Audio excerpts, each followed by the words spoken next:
The Boston Bruins are off having some fun in the sun, but we're back to break down the final game before the All-Star break, what's coming up in the second half, and where the Bruins stand at the All-Star break. Let's get into it on a brand new episode of Locked On Boston Bruins.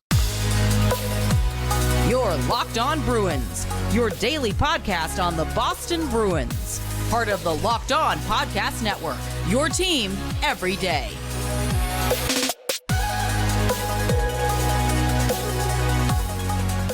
What is up, Bruins fans, and welcome back to the Locked On Boston Bruins podcast. I'm your host, Ian McLaren, and this is a daily show where we discuss all things Spoked B. Today is Wednesday, January 31st, and I want to thank you so much for making Locked On Bruins part of your daily routine. Free and available on your favorite podcast app and on YouTube.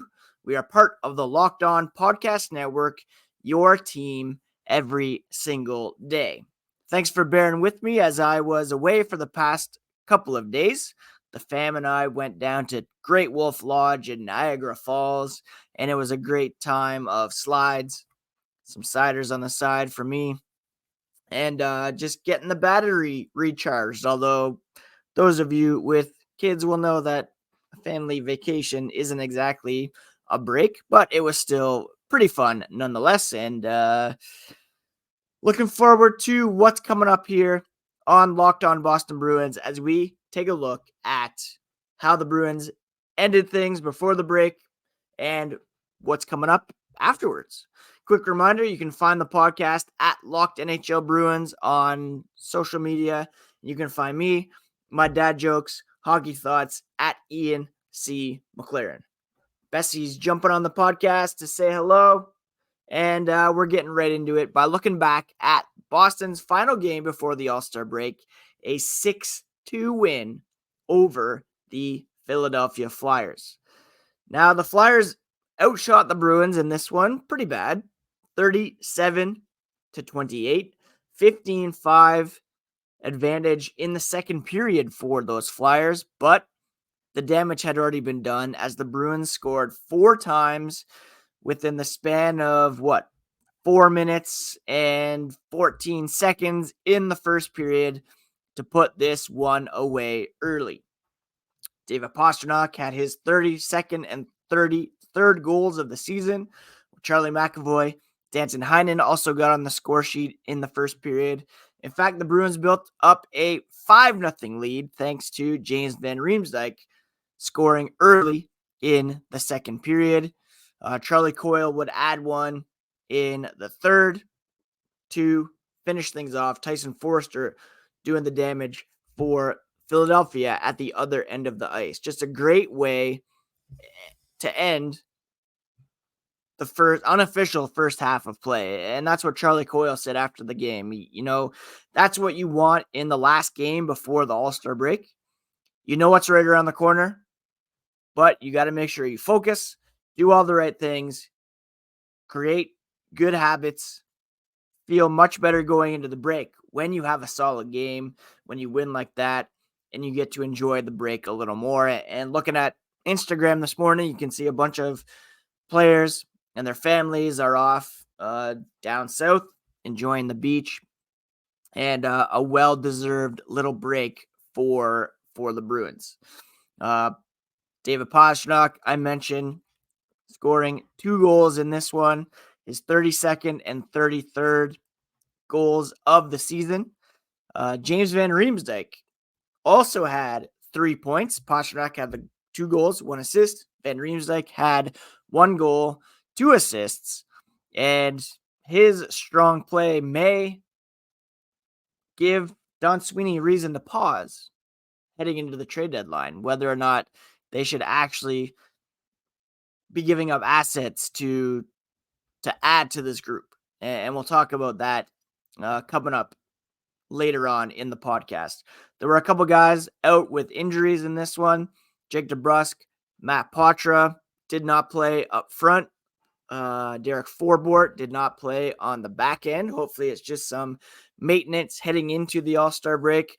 Jake DeBrusk had been super hot heading into the break, and the Bruins will need him to play strong to continue this success. Pavel Zacha had 2 assists in this one as well.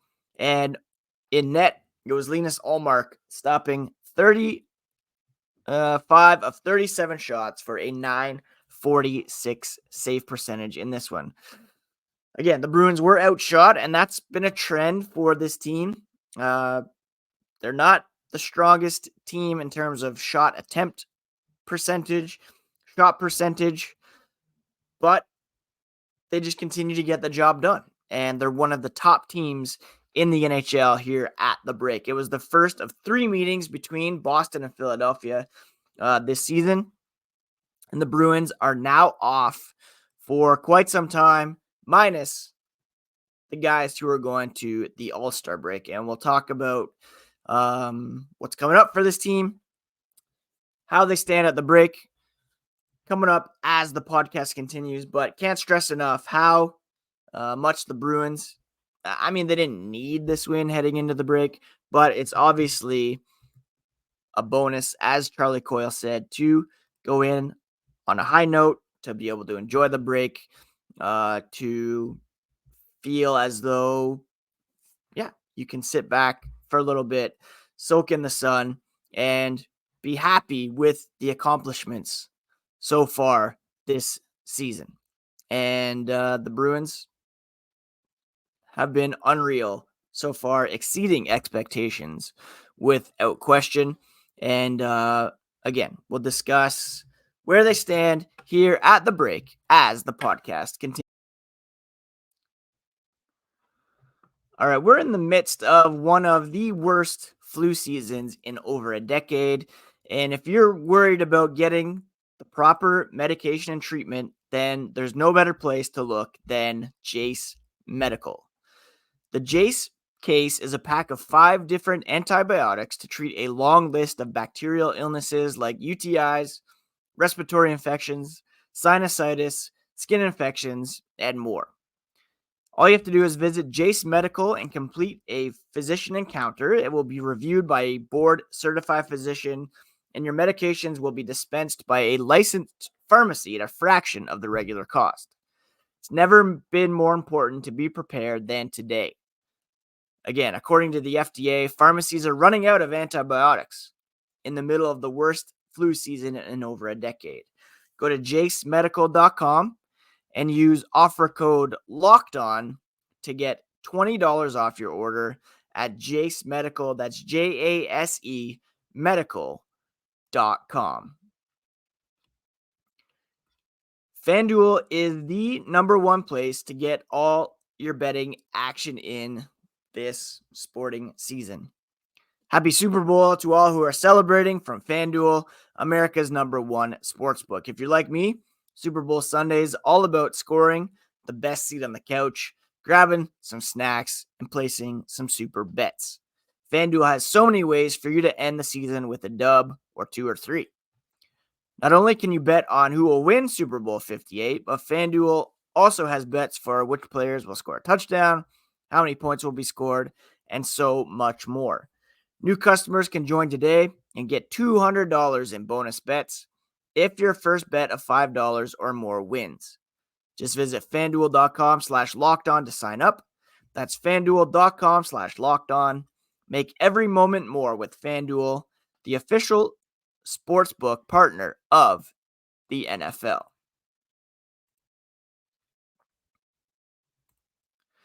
Thank you so much once again for making Locked On Boston Bruins part of your daily routine. Free and available on your favorite podcast app and on YouTube. And speaking of YouTube, Locked On has recently launched the first ever national sports 24/7 streaming channel on YouTube. All you have to do is search up Locked On Sports Today and get the top stories from our local experts and national shows covering every league. Go to Locked On Sports Today on YouTube and subscribe to the first ever national sports 24/7 streaming channel. So the Bruins ended the pre-All-Star game portion of the schedule with the win. They're now 31-9-9 on the season, which is just remarkable considering the roster turnover from last season, the fact that they were expected to be in a transition year. Would they compete for the Stanley Cup playoffs? Would they be a wild card team? There were so many questions coming in. At the break, they have the fewest regulation losses. They have a share of the most points in the NHL, tied with the Vancouver Canucks at 71. And they also have a share of the best point percentage, also with Vancouver at 724. They've played 49 games. They've amassed 71 points, so that's good for 72.4% of all points available this season, which is ridiculous. A plus 45 goal differential, which is second, again, to the Vancouver Canucks. They are, sixth in goals for. And in terms of goals allowed, they are also sixth. 173 for, 128 allowed, which is very close to second. There's Edmonton at 124, which is pretty crazy considering their start. Pittsburgh, 126. Vancouver, Florida at 127, and then Boston at 128. 7-1-2 over their last 10. They won 2 in a row heading into the break. And we can't stress enough how, I don't want to say improbable, but how surprising this is for the Bruins. Look at all the guys they lost back in the offseason. 2 franchise centers retire. And yet they're still keeping it going. Now, I did mention their underlying numbers not super strong. They're 22nd in terms of shot attempt differential. 47.96. So that means in all the games played, look at all the shot attempts taken by both sides. The Bruins have 48%. When it comes to shot differential, the Bruins also rank 22nd with a shot differential of 48.59, which means they are regularly getting outshot at 5-on-5. When it comes to goal differential at 5-on-5, the story changes a bit. They're third in terms of goal differential at 5-on-5. And we know why that is. They have a third ranked shooting percentage at 5-on-5, 9.96. And they also have, and that's pretty, well, it's probably a bit higher than average. The average in the NHL at the moment, 5-on-5 is around Toronto, Vegas, Calgary, 14, 15, 16. So that's around 8.5, let's say. So Bruins with an above average shooting percentage and well above average save percentage at 5-on-5 as well, 93.59.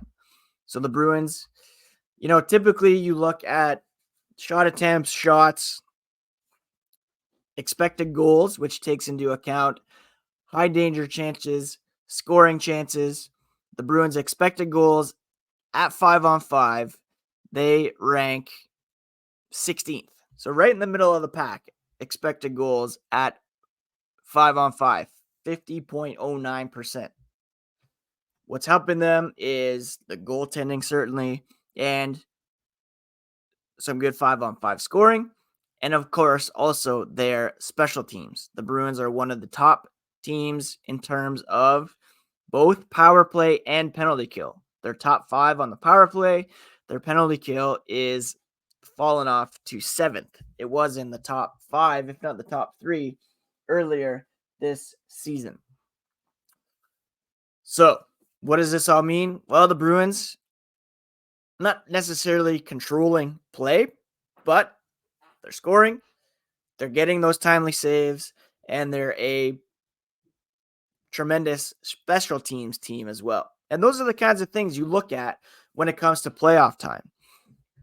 Will they be able to stop the puck? Will they be able to make those saves? You have 2 legit starting goalies. Can they score? right now they're getting contributions all up and down the lineup. And again, I mentioned James Van Riemsdyk before, playing on a $1 million contract, and he ranks 5th on the team in points at the moment. Pastrnak running away with the team lead. Brad Marchand, Charlie Coyle, each with over 40 points, challenging for almost a point per game. McAvoy, Van Riemsdyk, Pavel Zacha, Trent Frederick, Jake DeBrusk, Morgan Geekie. These are all guys who are chipping in. Danton Heinen, Matt Poitras. Although he has fallen off a little bit, hitting perhaps a bit of a rookie wall, but still, you're getting contributions up and down the lineup, and that's the kind of thing that breeds success for teams in the NHL. Look around. There isn't really a team that you can say, this is a great team. This is a dominant team. This is 100% the team that is going to win the Stanley Cup. There just isn't that in the NHL at the moment. The Bruins right up there. Most points. Best point percentage. Why not the Bruins this year? Again, everybody will say, look at what happened last year. They flamed out in the playoffs. This guy can't do this. Jim Montgomery's not the right guy. Whatever. The reality is, you get into the playoffs, anything can happen, and the Bruins are right there with the best teams in the NHL this season. And we're going to preview what's coming up during and following the All-Star break here, coming up as the podcast continues. Factor's ready-to-eat meal delivery takes the stress out of meal planning and sets you up for success in 2024.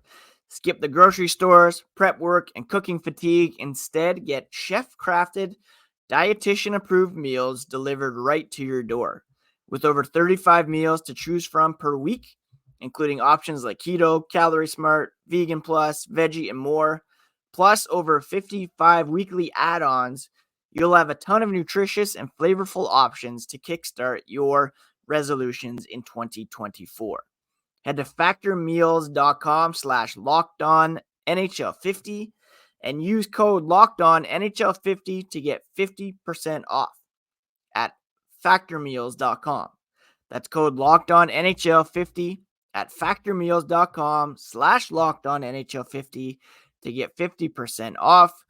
Factor has everything you need for a week of flavorful, nutritious eats.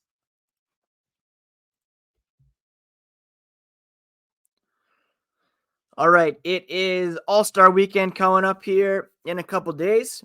We know that David Pastrnak, Jeremy Swayman, Jim Montgomery will be representing the black and gold. We'll have a full preview of the festivities coming up on tomorrow's podcast and what to look out for with respect to our Bruins. Following the All-Star break, the Bruins have a pretty lengthy homestand, which will certainly help them to continue this recent run of success. February begins with a game against Calgary on the 6th at home, and then they have 6 more home games before heading out on a West Coast or a Western Canadian road trip and Seattle to round out the month of February. Coming out of the break, they'll play Calgary, a huge match against the aforementioned Canucks, and then the Washington Capitals, Tampa Bay Lightning, Seattle Kraken, Los Angeles Kings, and the Dallas Stars on Monday, February 19th. Of course, the trade deadline will be coming up on March 8th, 2024. And the Bruins will have some decisions to make. We've talked about how their trade capital is fairly limited. They don't have their first round pick this year, no second round pick this year or next year. They're probably not going to be trading any of their top prospects. in Fabian Lysell, Mason Lohrei, Matt Poitras. Although Poitras could be a candidate to be sent back to junior. The Bruins will have to decide around his 40th game whether or not they want to keep him up here, put him on the fourth line, have him watching from the press box, practicing with the team, or if they want him to be playing major minutes for his junior team back here in Guelph. That's going to be a real question for them to answer. Chances are he's going to stick around, but it's still possible that he could be sent back, because once you hit that 40-game mark, he will become an unrestricted free agent at 26 instead of age 27. It's a problem for several years from now, but it's still a consideration in today's NHL. They have these guys on nice deals like James Van Riemsdyk, Jake DeBrusk performing above his current deal, and they'll have to decide whether or not to re-sign him. Kevin Shattenkirk's around. The one big possibility is whether or not they decide to flip either Derek Forbort. They could kind of be sellers and buyers at the same time, right? They have Forbort and Matt Grzelcyk as pending unrestricted free agents on the blue line, and they risk losing both of those guys for nothing on the open market. Same with Kevin Shattenkirk. They've seen how Mason Lohrei can contribute. They've seen how Parker Wotherspoon can contribute. Do they take the risk and deal one of those guys to recoup some picks? Or do they stand pat in order to mitigate the risk of injury that is more than likely going to come up at some point? They'll probably keep those guys. But again, they do risk losing all their unrestricted free agents like Van Riemsdyk, Danton Heinen, Grzelcyk, Forbort, Shattenkirk. In a typical year, those are guys that could be floated on the trade market if you don't think you're going to be able to sign them. But right now, they're seen as like internal rentals, and you might as well hold on to them and see if they can help you get over the hump in the playoffs. So trade deadline coming up, a big homestand coming up, All-Star game coming up, and we'll be all over that here over the next couple days at Locked On Boston Bruins, as they don't play for another week, or a week yesterday, I guess. So another 6 days. Thank you so much for taking some time to join me here on today's episode, my friends. Thank you for bearing with me as I was off for a couple days. I really do appreciate the support, even the negative comments. Someone said I was monotone over the last couple days. I'm trying to work on that. Always trying to get better. Always trying to bring you all the best information on the Boston Bruins. So please do smash that subscribe button so that you never miss a thing. And we'll talk to you again here on tomorrow's episode of Locked On Boston Bruins, part of the Locked On Podcast Network, your favorite team every single day.